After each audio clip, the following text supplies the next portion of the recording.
घने जंगल के हृदय में रात के आवरण के नीचे ग्रेयमोर नामक एक व्यक्ति तत्काल तेजी से आगे बढ़ा।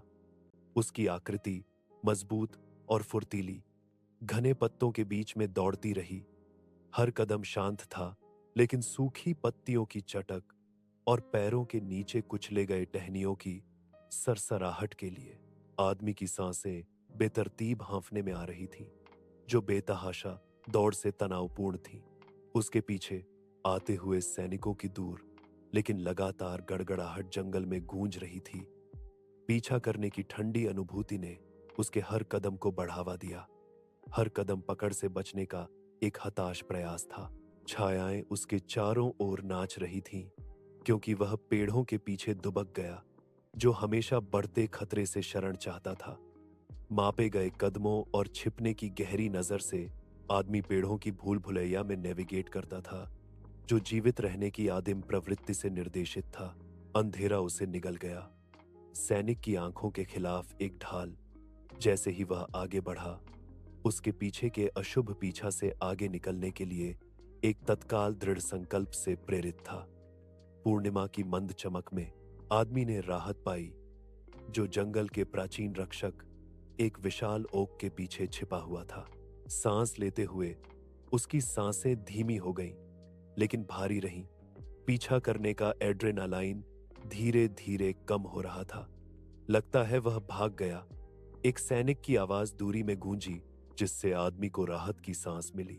सैनिक, उनके कदम रात में फीके पड़ते गए, तत्काल खतरे का अंत चिह्नित करते थे। वह पीछे झुक गया, थकावट उसके चेहरे पर अंकित थी। दर्द से मुंह बनाते हुए उसने सावधानी से एक पैर उठाया। उसके हाथ प्रयास से कांप रहे थे। उसका चेहरा विकृत हो गया। उसके शरीर में दौड़ रहे दर्द का एक मौन प्रमाण। एक अचानक धुंधली याद उसकी आंखों के सामने कौंध गई। एक युवा लड़की और एक महिला की एक क्षणिक छवि, एक ऐसी याद जो पकड़ने के लिए बहुत क्षणिक थी। रेत की तरह उसकी उंगलियों से फिसल रही थी। स्मृति की धुंध को दूर करते हुए उसने फिर से ध्यान केंद्रित किया। उसका झबड़ा उसके शरीर को झकझोरने वाली पीड़ा के खिलाफ कस गया। अपने सिर को दृढ़ता से हिलाते हुए उसने नियंत्रण हासिल करने के लिए संघर्ष किया, दर्द को वश में किया। हर सांस बेहोशी के बढ़ते अंधेरे के खिलाफ एक लड़ाई थी, सूखेपन के खिलाफ संघर्ष करते हुए, जिसने उसके गले को सुखा दिया था। आदमी निराशा से प्रेरित होकर उठने की कोशिश की। उसके घायल पैर ने विरोध किया, लेकिन संकल्प ने उसके प्रयासों को बढ़ावा दिया। लड़खड़ाते हुए आगे बढ़ते हुए उसने इस जंगल में किसी भी पानी के संकेत के लिए आसपास का सर्वेक्षण किया, जो एक कीमती अमृत था। फिर भी कोई नखलिस्तान उसकी थकी हुई आंखों से नहीं मिला। लड़खड़ाते हुए वह एक बार फिर गिर पड़ा। थकान उसके संकल्प पर हावी हो गई। अंधेरा उसकी चेतना पर हावी हो गया, उसे छीनने की धमकी दे रहा था। लेकिन उसकी चेतना की फीकी गूंज के बीच एक अजीबोगरीब आवाज ने सन्नाटे को भेद दिया। सुनने की कोशिश करते हुए उसने अपनी इंद्रियों को मंद मधुर प्रतिध्वनि के प्रति समायोजित किया। सैकड़ों फीट की दूरी पर एक उज्जवल चमक किसी भी रत्न से अधिक चमकदार ढंग से चमक रही थी, जिसने उसकी दृष्टि को मोहित कर लिया। चमक आशा के वादों के साथ छेड़छाड़ कर रही थी, उसे अपनी सम्मोहक चमक की ओर खींच रही थी। नई दृढ़ता के साथ उन्होंने बेहोशी के बढ़ते पर्दे के खिलाफ लड़ाई लड़ी, जो दूरी पर चमकते हुए प्रकाश स्तंभ के रहस्यमय आकर्षण से प्रेरित था। आदमी की कांपती उंगलियों ने चमकते पत्थरों को छुआ। उनकी चमकदार चमक हर गुजरते पल के साथ बढ़ रही थी। जैसे ही उसने हाथ बढ़ाया, भावनाओं का एक झरना उसके माध्यम से उमड़ पड़ा। आशंका और निराशापूर्ण लालसा का मिश्रण। जिस क्षण उसकी उंगलियों ने संपर्क किया, एक प्रतिध्वनि लगभग एक दूर की गड़गड़ाहट की तरह उसके दिमाग में गूंजी। उसकी निगाहें ऊपर की ओर दौड़ी, केवल एक अशुभ दृश्य से मिलने के लिए।